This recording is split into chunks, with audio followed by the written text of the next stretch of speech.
una sa lahat. Oh my God! Senator, at dito siya, Secretary John Vic Remulla at pinipigil siya, Senator Robin Padilla. Oh my God! Kasama yung labing walong Marines, kasama ko si Senator Robin Padilla. Sinasarahan kami ng pinto! Aray, aray! Mga kapatid, alas 5:30 na. Ito na ang mga bumabanderang balita. Legit o bogus, grupo ni Cayetano nagsagawa ng sarili nilang hearing kaugnay sa flood control scandal. Itinanggi ang mga maleta. Senator Tito Soto at Erwin Tulfo pinabulaan ng nakatanggap sila ng milyon-milyong pisong kickback sa flood control na siniwalat ng mga umano'y bagman. Umayos kayo, panibagong tensyon kanina sa Senado, hindi ko konsinti ni Pangulong Marcos ayon sa Malacanang.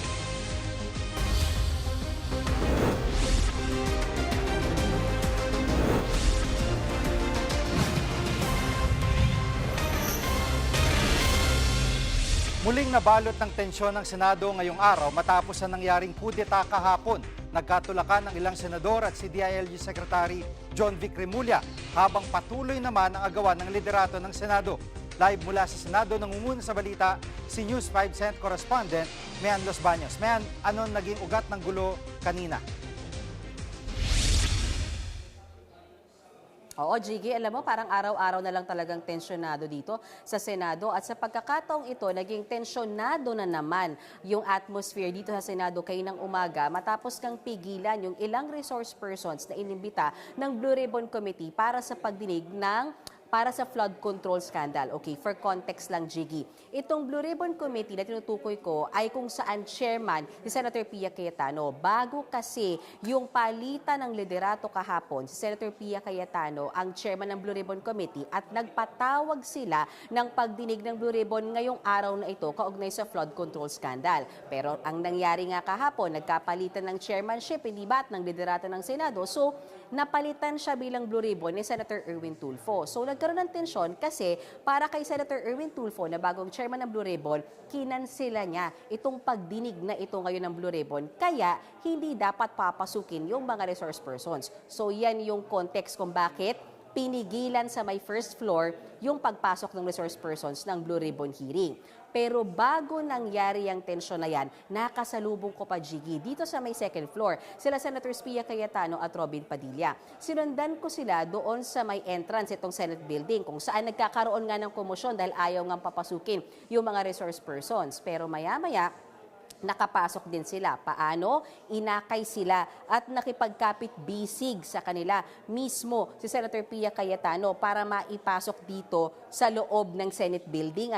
Pero nung naglalakad sila sa may first floor, ay sinubukan silang harangin ni DILG Secretary John Vic Remulla na nauna namang ipinatawag ni Senator Win Gatchalian. At nakita na lamang natin na nagkakatulakan sila Senator Robin Padilla at si Secretary John Vic Remulla. At tumalilis naman sa gilid si Senator Pia Cayetano kasama yung mga nagpakilalang bagman nga ni Zaldico na siyang resource persons nila. At dali-dali silang umakyat, nagkahabulan pa yan o nagkatakbuhan pa akyat dito sa second floor kung saan naroon ang plenaryo at kung saan isinagawa yung Blue Ribbon hearing. Balikan natin yung eksenang yan, Jiggy. Panoorin natin.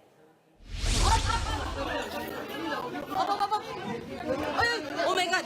Senator, at dito siya, Secretary John Vic Remulla at pinipigil siya, Senator Robin Padilla. Oh my God! Nagtakbuhan sila Senator Pia Cayetano kasama yung labing walong Marines, kasama ko si Senator Robin Padilla. Sinasarahan kami ng pinto! Aray, aray!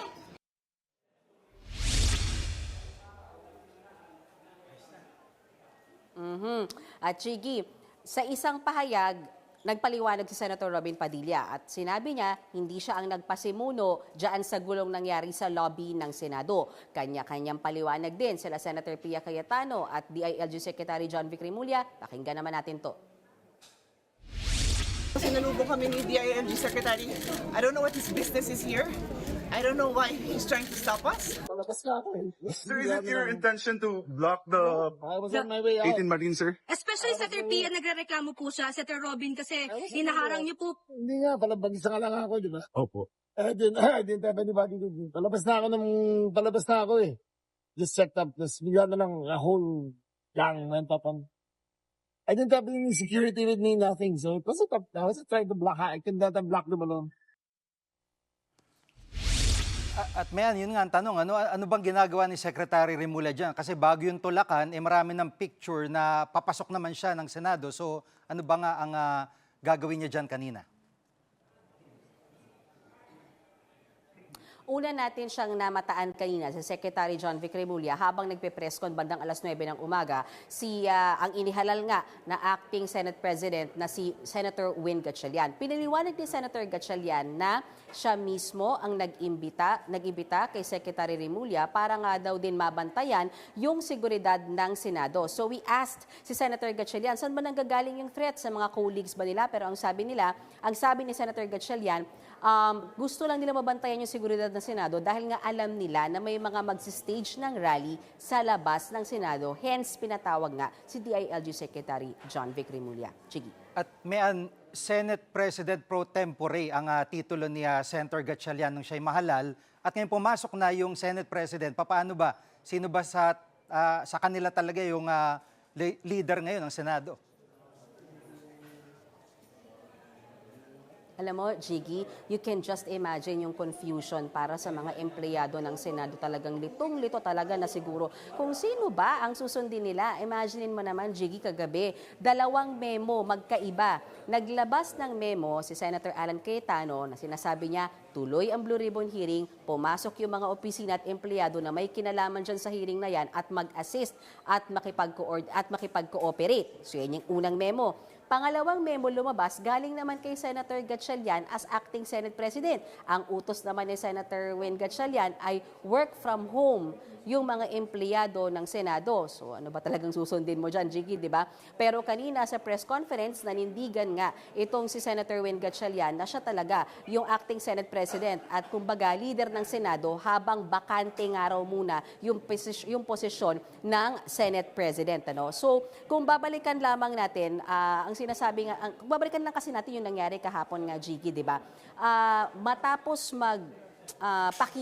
sorpresang magpakita ni Senator Chis Escudero doon sa plenaryo kahapon, nakabuo ng 12 itong bloke or itong kampo nila Senator Win Gatchalian. Hence, natuloy yung pagpapalit ng liderato dahil ang sinasabi nila at kiniklaim nga nila with legal basis daw, may quorum na sila kahapon. Kaya, ang ginawa nila ay inelect si Senator Win Gatchalian as acting Senate President, binakante lahat ng chairman ng komite. So yan yung nangyari kahapon as context lang ulit kung bakit nga ba 2 yung parang tumatayong leader ng Senado sa mga oras na ito, Jiggy.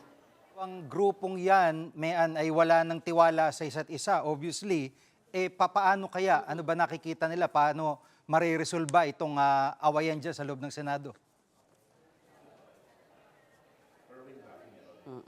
Jiggy, kanina sa press conference, sa Senator Win Gatchalian, talagang ang sinabi niya ay he's willing to reach out sa lahat ng kampo, particular sa kampo ni Senator Alan Peter Cayetano. Nanawagan Senator Gatchalian ng pagkakaisa at back to work na raw sana sila dahil functioning Senate na sila. Kung maaalala mo, Jiggy, bago yung nangyaring sesyon kahapon, yung Monday, Tuesday, hindi sila nagkaroon ng sesyon dahil yung minority bloc ang present at hindi nga dumarating itong sila Senator Alan Cayetano, gayon din ang ibang mayorya. Balikan ko lang ulit na dahil nga sa pagpapalit ng liderato kahapon at pagbakante sa mga committee chairmanships, nanindigan si Senator Win Gatchalian na bakante hanggang sa ngayon yung posisyon ng Senate President. At siya ang tumatayong acting Senate President matapos siyang ihalal ng kanyang mga kasamahan dito sa Senado na para kay Senator Gatchalian ay may mandato para pumirma ng mga dokumento, para magbigay ng utos sa mga empleyado. Basically, parang Senate President na rin, pero yung kanyang pangalan ng acting Senate President dahil nga wala pang 13 itong kanilang kampo para maihalal siya bilang totoo na leader ng Senado o Pangulo ng Senado. Narito ang bahagi ng pahayag ni acting Senate President Win Gatchalian. very clear kung may mga ganitong situation, dapat tumatakbo pa rin yung Senate. No? So that's why they appointed an acting Senate President. No? So in the absence of a Senate President, I can perform the duties para hindi nahihinto yung administrative issues dito sa Senado. May pahayag na ba, Senator Alan Peter Cayetano? Meron, Jiggy. Ginigiit ni Senator Alan Cayetano, siya ang nananatiling Senate President o Pangulo ng Senado dahil nung nagbotohan, siya ang may 13 na boto. Yan ang pininindigan ni Senator Alan Cayetano dahil siya ang may 13, whence samantalang si Senator Win Gatchalian nung nagbotohan ay 12 lang. At ang pinaninindigan dyan ni Senator Alan Cayetano, yung 13 ang mayorya at hindi yung 12. At ang sinasabi rin ni Senator Gatchalian ay walang bisa at illegal yung ginawang kudeta ng Gatchalian Block kahapon, kung saan nga nagkapalitan ng liderato. At again, binakanti yung mga committee chairmanships. Wala rin daw dahilan para palitan si Senator Alan Cayetano at mag-elect pa ng acting Senate President dahil andyan naman daw siya, buhay na buhay at functioning. Narito ang bahagi ng pahayag ni Senator Alan Peter Cayetano. Pwedeng magkaroon ng acting if in the event of resignation, hindi po ako nag-resign. In the event of removal, tinanong ko sa mga kapatid natin sa media kahapon, did they remove us yesterday? Do you need a vote of 13 to remove us? Am I dead? Death. I don't think I'm dead.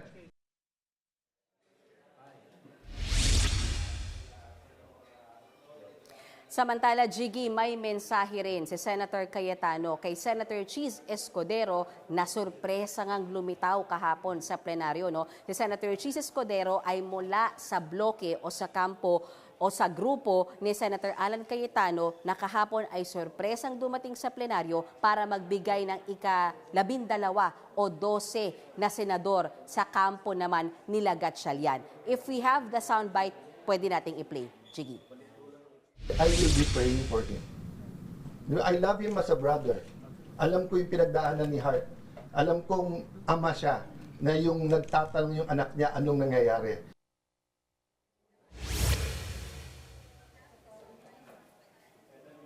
Jiggy, yan muna ang latest sa araw-araw na lamang na talaga namang karaming kaganapan dito sa Senado. Balik sa'yo. Mayan, pahabol lang. Dalawa lang to. Yung blue ribbon kanina ay humarap yung Marines, yung sinasabi mga nagde-deliver ng mga maleta. Sinasabi nila, marami silang pinangalanan kanina at sinasabi nila, marami din silang mga pictures na hawak. Ano nangyari dito? Anong, kumbaga, magiging sitwasyon sa sunod na hearing?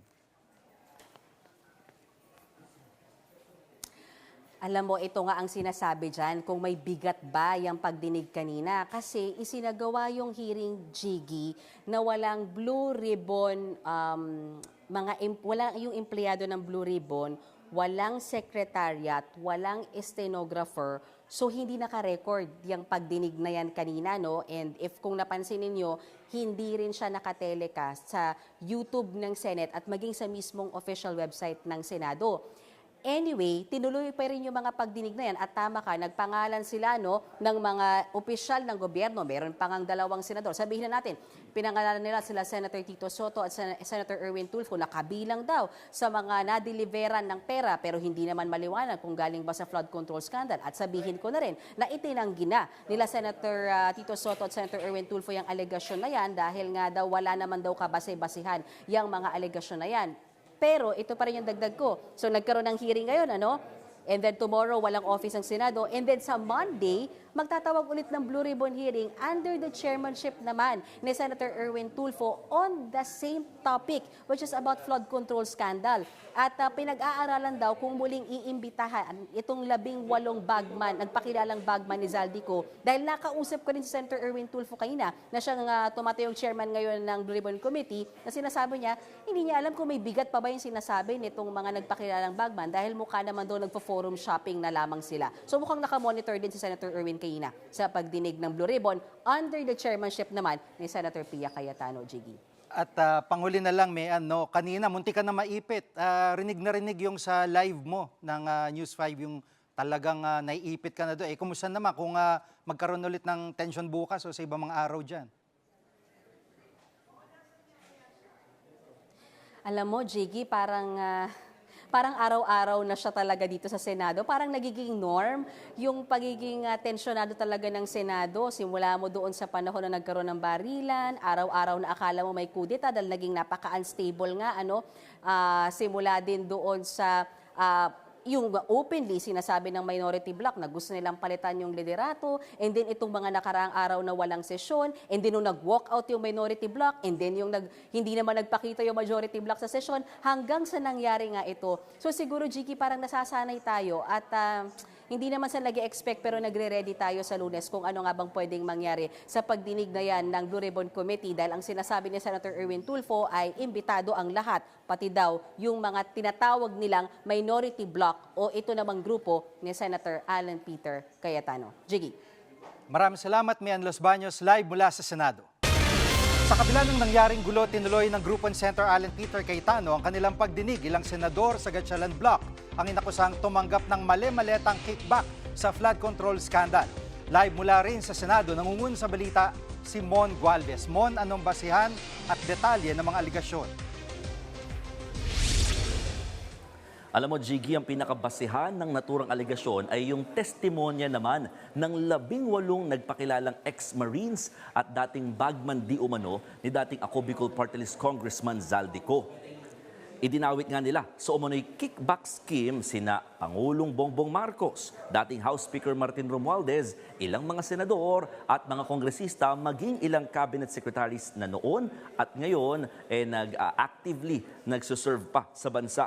Ayon sa isa sa mga nagpakilalang bagman, 5 maleta raw ng pera ang inihatid nila noong 2022 sa Ilocos Norte. Para raw ito kay Pangulong Bongbong Marcos.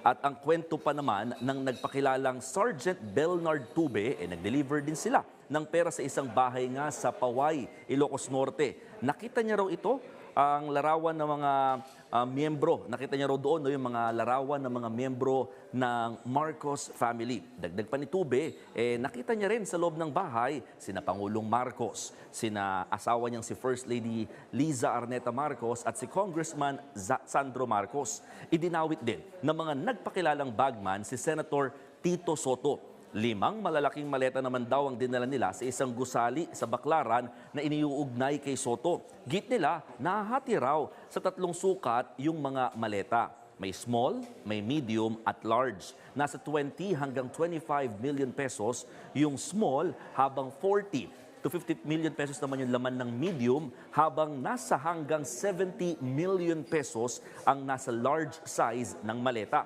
Kasali rin sa tumanggap umano ng kickback si Senator Erwin Tulfo. Sumatotal, 8 maletang araw na magkakaiba pa ang laki o sukat ang naihatid umano kay Senator Erwin sa 2 magkahiwalay na deliveries. Inihatid umano ito sa isang bahay sa Green Hills na sinabing pagmamay-ari ng senador ng isang Mark Teksay. Jiggy. At Mon, may payag na ba yung mga personalidad na dinadawit dito? Meron na, Jiggy, isa-isay natin, no? Una, kumbaga in response doon kay Pangulong Bongbong Marcos, hinamon ng palasyo ang mga nagpakilalang bagman na maglabas ng matibay na ebidensya. Dapat daw may pruweba at hindi lamang puro salita. Itinanggi naman ni Senator Tito Soto yung mga paratang. Hindi raw siya senador mula 2022 hanggang 2025. Kaya payo nga niya, wag daw patol na lang basta ng patol. Pinabulaanan din ni Senator Erwin Tulfo ang naturang mga paratang. Pakinggan natin ang kanyang pahayag. It's a sham hearing. Hindi naman recorded yun dahil illegal, di ba? Definitely, it's a lie, a blatant lie. Saan nang galing yung sinasabi nila 1, 2, 3, 4, 5, whatever the maleta is. Kung sabihin nila, di ba, flood control, supposedly, flood control hearing daw yun. Wala naman akong flood control. Isa pa, Jiggy, ayon naman kay Senator Raffy Tulfo, plano raw ni Senator Erwin na magsampa ng reklamo laban sa mga nagpakilalang bagman at mga senador na dumalo sa ginawang pagdinig kanina. Pakinggan natin ang pahayag naman ni Senator Raffy Tulfo. I talked to Erwin right away. I called him up and he said, that's not true. Galit na galit siya. He will file a cyber libel case against those Marines na binanggit pangalan niya, maging doon sa mga senador na ini-implicate din siya dahil, remember, illegitimate sila eh. So, hindi sila covered ng parliamentary immunity.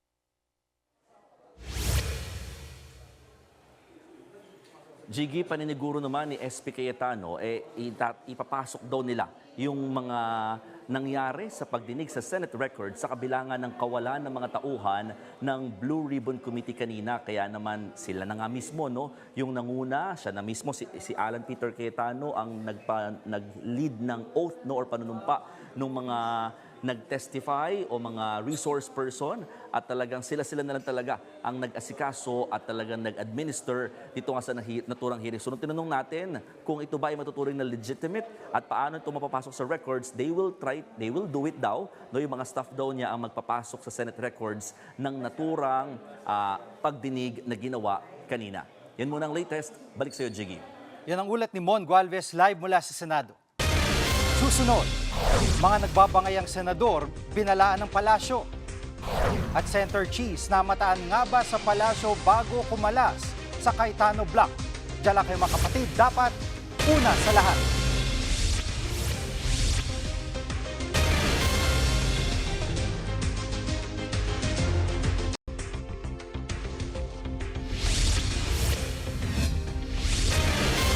Umayos kayo, yan ang mensahe ng Malacanang sa mga nagbabangayang senador. Hindi raw kukonsintihin ni Pangulong Bongbong Marcos ang gulo sa Senado. Live mula sa TV5 Media Center, nangunguna sa balita si News 5 Palace Correspondent Maricela Lili. Maricel, ano nakikitang solusyon ng palasyo sa nangyaring gulo sa Senado?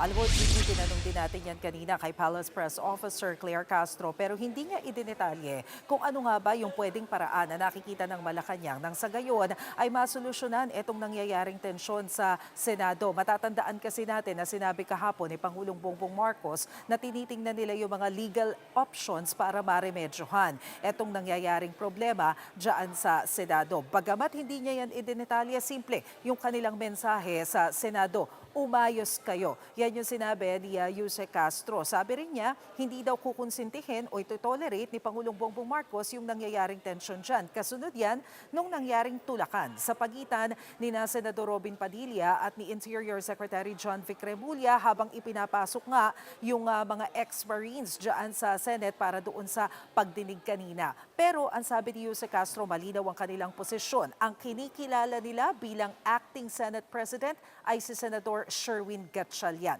Narito ang sinabi ni Yuse Castro. Umayos kayo. So the minority is now the group of Senator Alan Cayetano. Kung mayroong mangyayaring botohan, mayroong mangyayaring pagdidesisyon, kaninong boto ang dapat manaig? Minority ba o majority? Siyempre majority rules.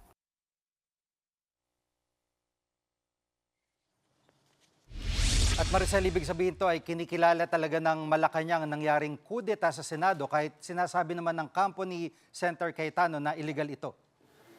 Alam mo, Jiggy, ang sinabi kasi ni Undersecretary Claire Castro, nangyari na rin naman daw itong nangyari kahapon noong 2015 nung si Senate President Franklin Drilon pa ang ang tumatayong leader ng Senado. Sabi ni Yuse Castro, ang nangyari daw noong 2015, nasa 12 din daw yung kinilalang quorum base doon sa dami ng mga senador na present doon sa session. So parang ganun din naman daw ang nangyari kahapon. Malinaw daw na 22 yung sigurado na bahagi ng Senado dahil nga yung dalawa doon hindi naman daw sure kung makaka-attend o hindi. So base daw doon sa numero na yon, 12 ang kinikilalang quorum at ito ay ginagalang naman daw ng Malacanang. So malinaw na nirerespeto nila yung naging development kahapon. Sinabi rin ni Undersecretary Claire Castro na nakahanda si Pangulong Bongbong Marcos na magpatawag ng special session oras na makarating sa kanya ang official request ng grupo ni Acting Senate President Gatchalian. Ayaw daw kasi ng Pangulo na merong mga maantalang panukala o programa dahil lamang sa nangyayaring tensyon sa Senado. Narito ang paliwanag ni Yuse Castro. Yes, opo. Inclined ang presidente na to give in to the special request for, or rather, official request for the special session. Sabi nila, sila ang magre-request for a special session. So as soon as the new leadership will send the official request, for special session, address to the President, then the President will act immediately on that. At Maricel, may pahayag na bang Malacanang sa balibalitang namataan daw si Senator Chis Escudero sa Malacanang bago siya mag-over the bakod sa Gatchalian Block? Humingi tayo ng detalye tungkol dito kanina sa press briefing, Jiggy, pero wala pa kasing maibigay na impormasyon si Undersecretary Claire Castro tungkol nga dito sa balita na nagpunta daw itong si Senador Chis Escudero para makipagpulong dyan sa Malacanang. Natanong din siya ngayong hapon lang kung totoo ba na nagkaroon din ng pulong yung 11 senators under Acting Senate President Sherwin Gatchalian sa Malacanang, pero wala pa rin daw impormasyon ukol dito si Yusek Castro. Jiggy?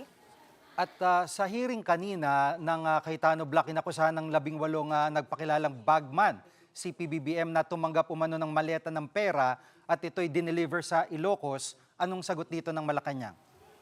Jiggy, bilang tugon, hinamon naman ni Palace Press Officer Yusek Castro itong mga nagpaparatang kay Pangulong Bongbong Marcos na kesyo nagdala daw ng maleta ng pera doon sa kanyang bahay sa Paway, Ilocos. Sabi niya, nasaan ang ebidensya? Magpakita muna ng ebidensya para patunayan ang mga akusasyong ito. Naritong sinabi ni Yusek Castro. Anong ebidensya? Pakita mo na nila yung ebidensya. Madali kasi magturo. Lalo na kung ang balak mo lang naman talaga ay manggiba at magsilbing isang obstructionist or destabilizer. So dapat patunayan nila, bigyan nila tayo ng dokumento at hindi yung salita lamang. Yan muna ang latest. Balik sa iyo, Jiggy. Yan ang ulat ni Maricel Alili live mula sa TV5 Media Center. Mainit pa rin usapin kung nagka-quorum nga ba sa Senado kahapon ng mahalal na Acting Senate President si Senator Win Gatchalian. Ang legal na basihan ng nagpakilalang bagong mayorya, isang desisyon ng Korte Suprema noong 1949. Live mula sa TV5 Media Center, nangunguna sa balita si News 5 anchor Ed Lingaw. Bok, maaari mo bang i-detalye itong SC decision na pinangahawakan ng Gatchalian Block? Okay, Jiggy, baseline muna tayo para malinaw. Ang quorum kasi ito yung minimum na bilang ng mga tao para umandar ng isang proseso, maging ito'y sa Senado o sa Mahjong. So, sa Senado, for example, meron kang 24 senatorial seats. 24 ayon sa konstitusyon. Ang tanong dito, ano ba ang quorum para gumalaw ang proseso? For example, para pumoto o para ma-aproban ang isang motion sa Senado. Ang kailangan ba ay 50% ng kabuuang 24 plus 1, ibig sabihin majority, or 50% plus 1 ng mga pwedeng bumoto. Naitatanong yan dahil, for example nga, ito yung bilang nung bago magkaroon ng, tawag natin kudeta, ang Gatchalian Block, 11, ang Cayetano Block ay 13. Pero, unang-una, si Bato de la Rosa ay nagtatago. Si Jinggoy Estrada ay nasa kulungan. So, 11-11 na ngayon. Tapos biglang si Chis Escudero ay lumipat doon sa kabila.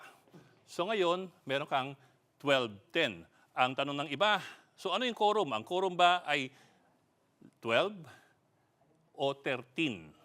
Kasi kung 24 ang bibilangin mo, 13 dapat yung 50% plus 1. Kung hindi mo bibilangin itong dalawa, ito yung lalamang. 12 versus 10. So ito magmumukhang quorum. Ngayon, itong Abilino versus Cuenco of 1949, tagal-tagal na. Ang pinagmulan niyan, itong si Senate President Jose Abilino na nag-walkout kasama yung mga 10 kapwa-senador nung siya'y binabatikos. At habang siya'y nag-walkout, yung natitirang 12 senador nagdeklara ng quorum at pinatalsik si Abilino at inupo si Mariano Cuenco. Kinestyon yan ni Abilino sa isang co-warranto at sabi ni Abilino, hindi pwede yan, hindi legal yan, hindi yan quorum. Dahil ang quorum ayon sa kanya ay dapat 13 dahil nga 24 senators. Pero ang sabi ng Korte Suprema sa desisyon yun noong 1949, ang quorum ay nakabase doon sa yung mga bilang ng mga senador na maaring bumoto o hindi incapacitated. Ang sabi nga ni Justice Jose Feria, the intention of the framers of the Constitution is to base the quorum not in the number, not in the fixed number, but in the actual number of those not incapacitated to discharge their duties.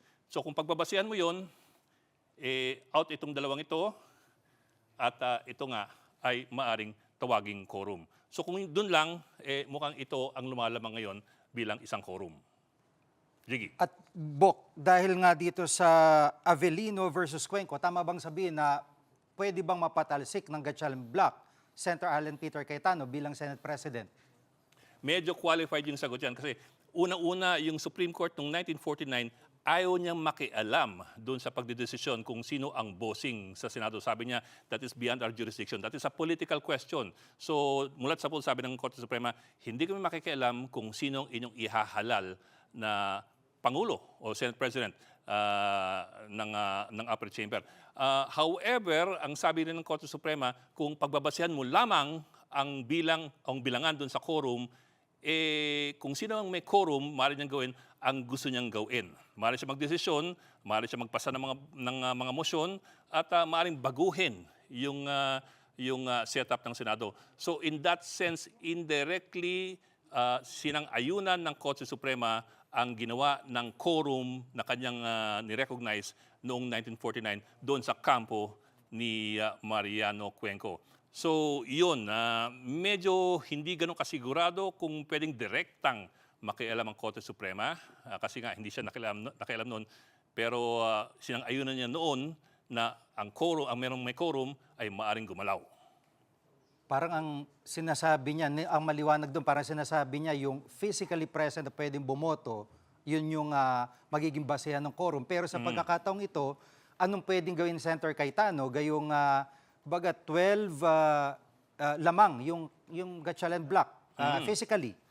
Well, ang sabi ni dating Senate President Franklin Drilon, matagal siya sa Senado at matagal din siya sa Executive, ang sabi niya, ang recourse na maaaring gawin ni Alan Peter Cayetano ay magpunta sa Korte Suprema. Yun nga lang, binanggit ni Drilon na in the past, sabi nga natin sa Avellino versus Cuenco, ayaw masyado makialam ng Korte Suprema sa tawag niya mga political issues. Dahil co-equal branch yung Senado at hanggat maaari, hindi dapat nakikialam ang ibang co-equal branch dun sa kanyang internal politics. Gayun pa man, sabi ni Drilon, kung walang ibang recourse, maaari niyang subukan yung Supreme Court at baka magbagong isip o baka this time siya'y makialam na sa panahong ito. Anyway, ito po yung interview kay dating Senate President Franklin Drilon. Ang pakiusap ko na lang sa aking dating kasamaan, pag-isipan natin ang bayan. Pag-isipan naman natin ang public interest. Dahilan sa ito'y puro politika ang nangyayari. Puro politika dahilan po sa halalan sa 2028 dahil po sa impeachment trial na gaganapin next week. Bakit po? Ang Vice President Sara Duterte ang nagsabi, ako po'y tatakbo. Yan muna, Jiggy. Maraming salamat, Bok Ed Lingao, live mula sa TV5 Media Center. Susunod, House prosecutors tinangging tumanggap sila ng mali-maletang pera. At mag-asawang Diskaya kinasuhan kaugnay ng flood control scandal. Huwag kayong bibitiw, dapat una sa lahat.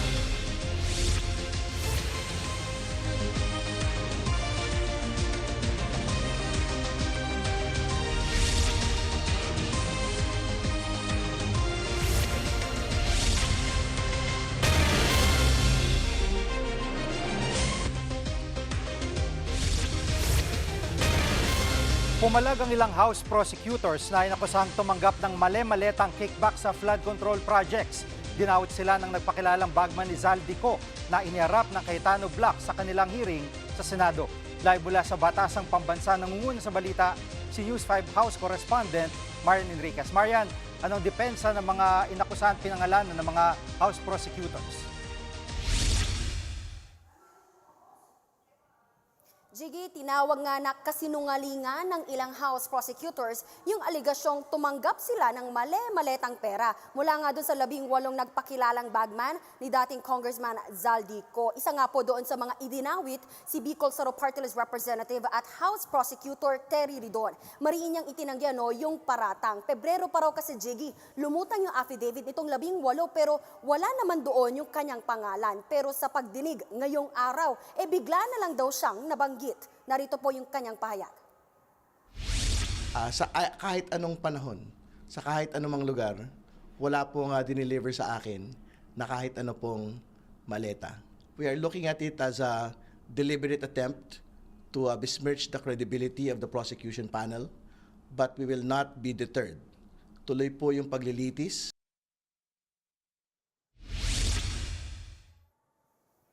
Jiggy, mariinding pinabulaanan na nung iba pang mga kongresista yung alegasyon. Ayon nga po kay Lead Impeachment Prosecutor Jervy Luistro, malinaw daw na tanging layunin nito ay sirain ang kanyang kredibilidad. Si House Prosecutor at ML Party List Representative Leila De Lima naman sinabing hindi na raw nakapagtataka na buhol-buhol na yung kwento ng mga umano'y bagman dahil puro imbento lang naman daw kasi ang mga pinagsasabi nila. Ang isa pang House Prosecutor Jiggy na si Manila 3rd District Representative Joel Chua pinuna yung pabago-bagong kwento ng mga ito. Narito po yung kanyang pahayag. Doon sa unang affidavit na kanilang sinumite, according to them, binigyan daw ako ng maleta doon sa HOR. Pero ngayon, sinasabi naman nila, binigyan daw ako sa townhouse. So dito kitang-kita na yung pagsisinungaling nila. At Marian, bukod sa mga House prosecutors, may iba pa ba na mga congressman na pinangalanan ding tumanggap ng mga mali-maleta umano?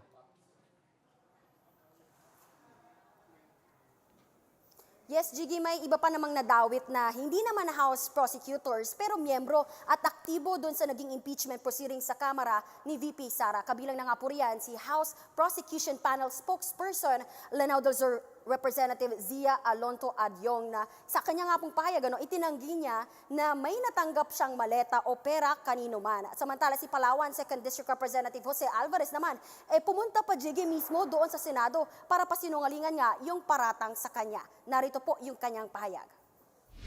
Siguro may kinalaman doon sa pinadala sa akin ni Mike Defensor. Nandito po ba si Mike? Wala na. Si Mike Defensor nagpadala sa akin ng impeachment ni Pangulo. Marian, kaugnay ng impeachment ni VP Sara ay sino na ang kikilalaning presiding officer pagdating sa Senado? Jiggy, ayon kay Impeachment Prosecutor Luistro, susunod sila doon sa direksyon ng liderato ng Kamara. Ginit nga niya na dapat pag-aralan din muna ng liderato ng Senado kung kailangan ba nila ulit manumpa bilang senator judges. Kasi kung babalikan natin, Jiggy, nanumpa na yung mga senador noong Mayo nung mag-convene nga yung Senate bilang impeachment court. At ayon nga po kay Luistro, baka yun nga, dapat lang ang manumpa ay yung acting Senate President o yung kung sino man yung i-designate ng Senado na presiding officer. Yan na para nga maiwasan na makahanap pa ulit ng butas para questionin na naman yung impeachment proceedings sa Korte Suprema. Yan muna ang latest. Dito sa Kamara, balik sa Jiggy. Yan ang ulat ni Marian Enriquez live mula sa Batasang Pambansa. Kinasuhan na ng Ombudsman at DPWH ang umano'y big fish na sangkot sa flood control scandal sa Bulacan. Live mula sa Quezon City, nangungun sa balita si Mobile Journal Alexis Ebwe. Alexis, sino bang kinasuhan na malaking personalidad? Jiggy, ang kontratistang si Credit Diskaya ang tinutukoy na big fish ng Office of the Ombudsman at ng DPWH. Kanina nga sinampahan siya ng reklamong ng kasong graft at non-bailable na malversation sa Malolos Regional Trial Court o RTC. Sina Assistant Ombudsman Nico Clavano at DPWH Secretary Vince Dizon ang naghain ng kaso. Dawit daw dito yung asawa ni Credit Diskaya na si Sara Diskaya. Kaugnay nga rin ito sa maanumalya na substandard flood control project sa Kalumpit, Bulacan na nagkakalagang 53 million pesos. Sabi pa nga ni Secretary Vince Dizon, binaboy nga raw ng mag-asawa itong mga proyekto sa Bulacan. Narito ang kanyang pahayag. Yung 3 barangay sa Kalumpit, hanggang ngayon, taon-taon na, binabaha pa rin. Yung mga kababayan natin, kahit summer, binabaha doon. Dahil na rin sa kababuyan na ginawa nitong mga taong to. Kasama na yung mag-asawang Diskaya. At Alexis, aresto na ba si Curly Diskaya matapos sa kasuhan? Alam mo, Jiggy, kanina malaki ang kumpiyansa nito ni Secretary Dizon na mailalabas nga agad itong warrant of arrest para nga maaresto na agad itong si Curly Discaya. Ngayon kasi nasa kustudiya siya ngayon ng Senado matapos siyang ma-cite in contempt ng Blue Ribbon Committee noong September 2025. Katulad din ng asawa niyang na si Sara Discaya na ngayon naman ay nakakulong ngayon sa Lapu-Lapu City Jail sa Cebu matapos nga siyang sampahan ng Office of the Ombudsman ng kasong graft at malversation. Ukol nga dito, kaugnay pa rin ito sa mga flood control projects na ghost projects dito sa Davao Occidental. Pakinggan natin ang pahayag ni Secretary Dizon. He will be arrested from the Senate where he is right now, and he will be brought to the court and be brought to jail.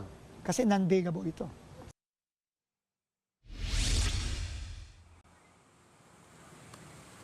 Jiggy, damay din dito yung company managing officer ng kumpanya ng Discaya at mga ibang personalidad o individual ng DPWH. Sa kabuuan, 11 individual itong mga kasama dito sa kaso na isinampa kanina sa Malolos Regional Trial Court. Pakinggan natin ang pahayag ni Clavano. It's also noted that the beneficial owners of St. Timothy Construction Corporation are the accused spouses, Cesara Rowena C. Discaya and Pacifico F. Discaya II, as well as Maria Roma Angeline D. Remando, the company's managing officer. While 8 DPWH officials and 3 construction executives have been named as the accused.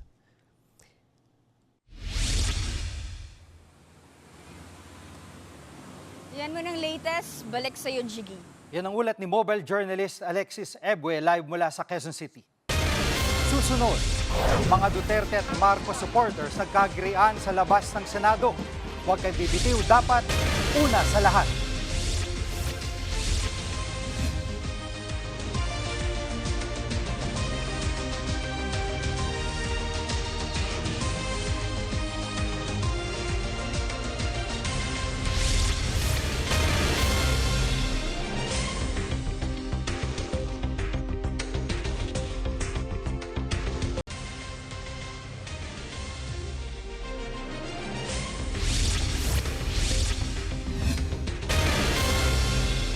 Nagkagirian ng mga grupong pro-Duterte at pro-Marcos sa nagpoprotesta sa labas ng Senado. Live mula sa Pasay, nangungun sa balita si Dave Abuel. Dave, bakit nagkagulo itong mga nagpoprotesta? Jiggy, hindi maiwasang magkantyawan ng dalawang grupo ng mga nagpoprotesta at nauwi nga ito sa girian. Umaga pa lang ay nagsimula ng magtipon-tipon ang mga relihista sa labas ng Senado. Ang grupo ng Duterte supporters, suportado raw ang anilay lehitimong hearing ng Cayetano Block ngayong araw. Ang supporters naman ni Pangulong Bongbong Marcos, pinagbibitiw sa pwesto si Senator Alan Peter Cayetano.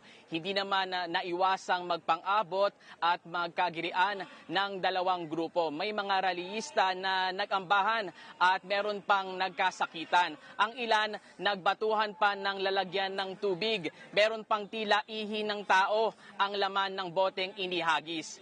Inawat naman ng mga pulis ang magkabilang panig hanggang sa humupa ang tensyon. Bandang hapon naman, lumabas ng Senado si Senator Rodante Marculeta at pinuntahan ang kanilang mga taga-suporta. Matapos kawayan at kamayan ang ilan sa kanila, pumasok siya ulit ng Senado. Jiggy.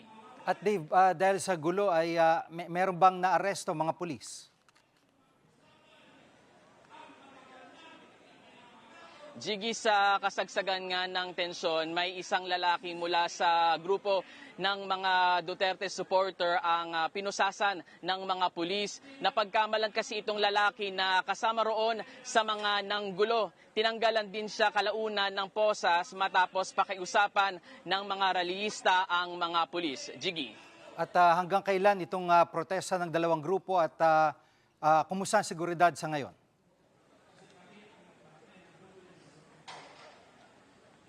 Jiggy, umalis agad kanina ang mga Marcos supporter. Ang natira na lang dito ay yung mga Duterte supporter. Inaalam pa natin kung hanggang anong oras sila mananatili rito sa labas ng Senado. Sa ngayon, patuloy na nakabantay ang mga pulis dito sa labas ng Senado. Yan muna ang latest mula rito sa labas ng Senado. Balik sa iyo, Jiggy. Yan ang ulat ni Dave Abuel live mula sa Pasay.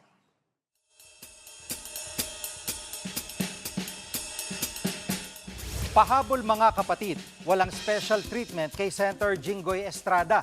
Yan ang giniit ng PNP-CIDG ngayong balik kulungan sa Estrada dahil sa kasong plunder. Inilabas na rin ang mugshot ng senador.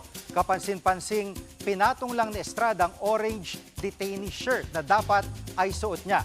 Paliwanag ng PNP-CIDG dyan, hindi kasi magkasyang damit. Pinasukat naman daw kay Estrada, nakahanda nilang t-shirt pero sadyang masikip lahat sa kanya. Sisikapin daw nilang maghanap ng triple XL.